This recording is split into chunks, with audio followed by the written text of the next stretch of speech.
NFL betting fans, this is Johnny Gano worshiping NFL football since the age of 1. I want to do a short video today on the Pittsburgh Steelers 2017 season. Go ahead and take a look here and try to make a determination of how many games they may win this year. The over-under in this particular site right here, probably most of them is 10.5.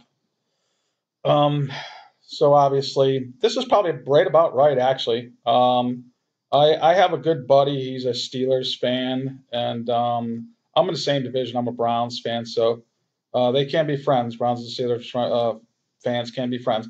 Anyway, he's telling me maybe 12 games. So anyway, I think it's going to be. I think it's probably going to be 11 or 12. But anyway, this is probably about right on right here. You know, it might be up to 11 here before the season starts. Anyway, take a look at what Pittsburgh did last year. This is the 2016 end result, regular season 11-5. And I'm going to go through the past couple years here. You can see pretty good at home, very good in the division. I mean, you got to win. That's another thing my buddy told me here at Pittsburgh. You got to win this division, really. I mean, you got to. This is a tough division, as everybody knows. AFC North, very physical. You know, the Browns, they got a lot of catching up to do, but they're in the midst of doing that. They're going to get better this year. But anyway, 5-1 division record, very good.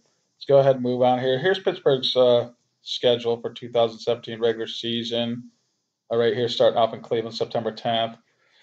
But anyway, that's not too big of a deal looking at that right now, actually. But let's go ahead and look at this is strength of schedule right here. And what I was saying I did this video, so I'm going to do, I'm trying to do all teams, but I'm doing AFC North right now. And you're going to see teams like Cincinnati, Pittsburgh, and Baltimore down here at the bottom, even Cleveland. AFC North teams, in other words. You know, it's kind of deceiving. I mean, I'm not bashing Cleveland whatsoever. Like I said, I'm a fan. This is my team right here. But anyway, you know, one win. You know, just to picture this right here. If you know, Cleveland wins 8 games or so, these teams are going to be more like up in the middle of the pack. So it's a little bit deceiving about the strength of schedule there. One team could turn it around, in other words, from towards the bottom. But anyway, I'm going to go through the past few years here. Look, I'll just read off right now. Pittsburgh has made the playoffs 4 years straight. 2016, 11-5, 2015, 10-6, 2014, 11-5, 2013, 10-6. So 10-6, 11-5, 10-6, 11-5. Should we bet they're going to go 10-6? I don't know. Probably won't follow that trend. But anyway, so I'll go through that quickly rather than here's 15. That's what it ended up being. Okay. Also, I want to mention, if you're looking for picks, this is a good site to go to, Sportsbook Bonus Guide. I submit my picks to here. They're going to be right in this section right here. All of a sudden, it has sportsbooks on it too. Check the legalities in your area on the sportsbooks. But anyway, big bonus site and promotions. This site's driven on that. Me and a couple other guys submit our picks to here. They'll be under the picks section, and boom, boom, boom. Here they are right here. Anyway, moving on. Here's Pittsburgh's depth chart. Again, just to go, I'm thinking more like Pittsburgh. My buddy's saying 12-4. I'm thinking about 11-5. And let me go back here. I think a lot of it's going to come down to this game right here. Whoops, here it is right here with Cleveland. Whether they're going to go 11-5 or 12-4. And of course, this is granting that Ben Roethlisberger is going to be healthy. In my opinion, my buddy may differ, but Ben Roethlisberger, to me, if this Pittsburgh team without Ben Roethlisberger is about a 500 ball club, maybe 6-10, 7-9.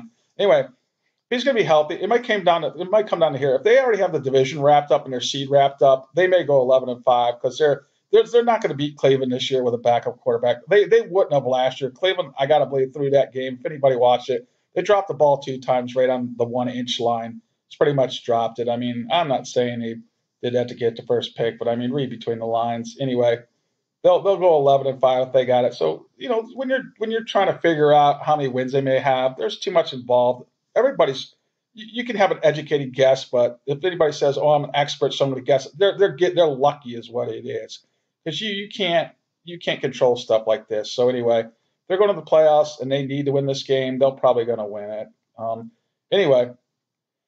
Moving on, Pittsburgh, going on to the depth chart. This is the offense, of course, right here. I'm just going to go ahead and read off what my buddy said about the team. Nobody's going to know him better than he is, or I'm sure a lot of Pittsburgh fans are outside of Pittsburgh anyway. The Steelers loaded, big favorites to win the division. All starters return on offense, including budding superstar Bryant.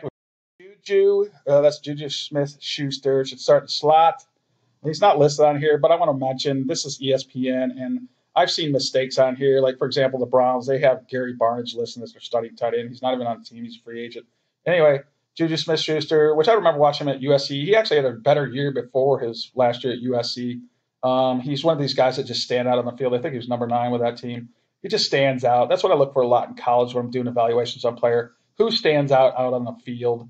Anyway, loaded at wideout, and I'm sure most of us could agree on a lot of these statements as far as Pittsburgh's concerned.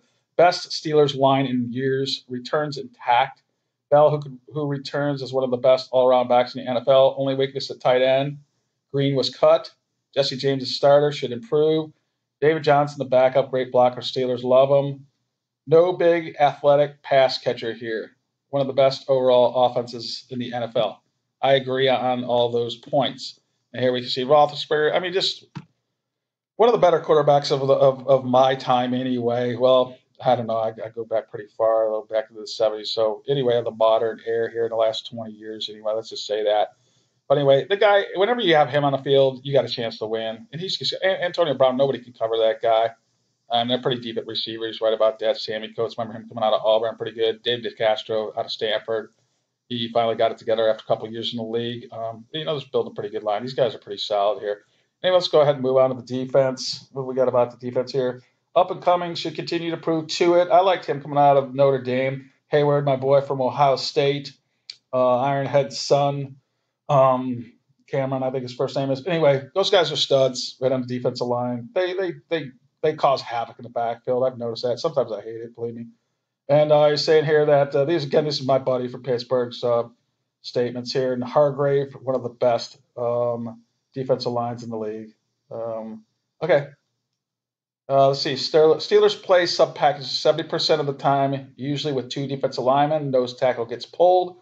Hargraves is so fast and agile, he could spell to it and Hayward, letting them rest. Great front 3. Losing Timmons may hurt. I remember him. I remember when he got drafted. I think it was Florida State. Anyway, I think he lost maybe to the Dolphins. He went back to Florida. Williams takes his place. Can't cover like Timmons. May not play in sub packages. Steelers may bring in big third safety, big nickel, and passing down. Shazier all pro if he stays healthy. I remember out of Ohio State. Very fast guy for a linebacker. I think he runs the 4.3s. But anyway, maybe at one time he did anyway. Bud Dupree out of Kentucky. I remember him. Outside linebacker should only get better. Harrison returns on the right side and is going to share snaps with Watt. Watt already looks good. So anyway, he goes on to say that the Steelers improving a cornerback that is Artie Burns, big physical corner, will only get better. Cockrell, the other corner, is a heady cover guy, not very physical. Gay, the veteran, returns to slot corner. Getting better position, not weak anymore. Going to play more press man to man and get ready for Lady Brady. That's hilarious. Goes on about the safeties and let's see here. Sean Davis, good solid safeties, getting better, blah, blah, blah. Okay, Boswell, great, accurate kicker. I mean, it's a good team. That's all there's to it. I didn't really realize. I knew the Steelers were a good team, but when I started studying the roster, listening to what he was saying, I was just like, okay, he's got something here. That's all there's to it.